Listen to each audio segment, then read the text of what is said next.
तोते भाई, कबूतर भाई, मुझे कालू और गौरी से कोई गिला नहीं है। ये तो शुरू से ही मेरे दुश्मन थे।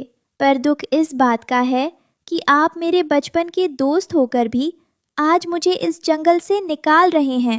अब ये लंबी तकरीरें सुनाने की जरूरत नहीं है। सीधे सीधे जाती हो या मैं अंदर आकर तुम्हारे बच्चों को बाहर फेंकना शुरू करूं? मैं जा रही हूँ और मैं कभी लौट कर नहीं आऊंगी। मुझे भी ऐसे जालिम पक्षियों के बीच नहीं रहना जो मेरे मासूम बच्चों के दुश्मन हो।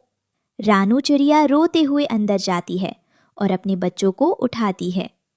मम्मा, हम ये घर छोड़कर क्यों जा रहे हैं? ये तो हमारा घर है ना?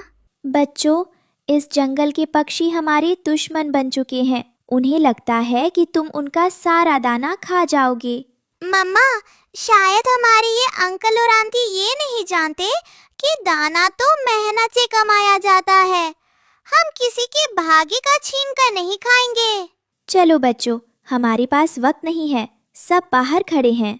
रानू चिड़िया आगे आगे उड़ती है और ज़ैर उसके सातों बच्चे पीछे पीछे रोते हुए उस जंगल को छोड़ देते हैं। तोता और कबूतर चुपचाप खड़े देखते रहते हैं। उनके दिलों में लालच था और वे चिड़िया के जाने से खुश थे।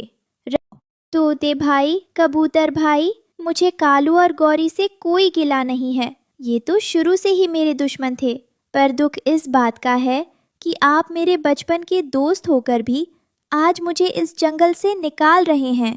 अब ये लंबी तकरीरें सुनाने की जरूरत नहीं है। सीधे सीधे जाती हो या मैं अंदर आकर तुम्हारे बच्चों को बाहर फेंकना शुरू करूं? मैं जा रही हूँ और मैं कभी लौट कर नहीं आऊंगी।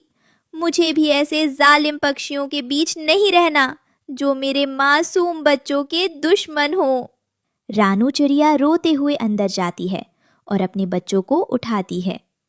मम्मा, हम ये घर छोड़कर क्यों जा रहे हैं? ये तो हमारा घर है ना?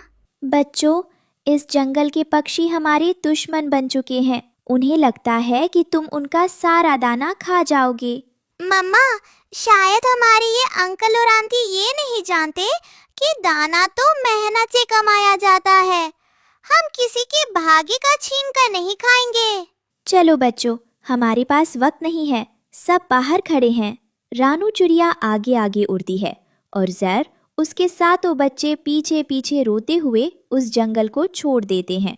तोता और कबूतर चुपचाप खड़े देखते रहते हैं। उनके दिलों में लालच था और वे चिड़िया के जाने से खुश थे।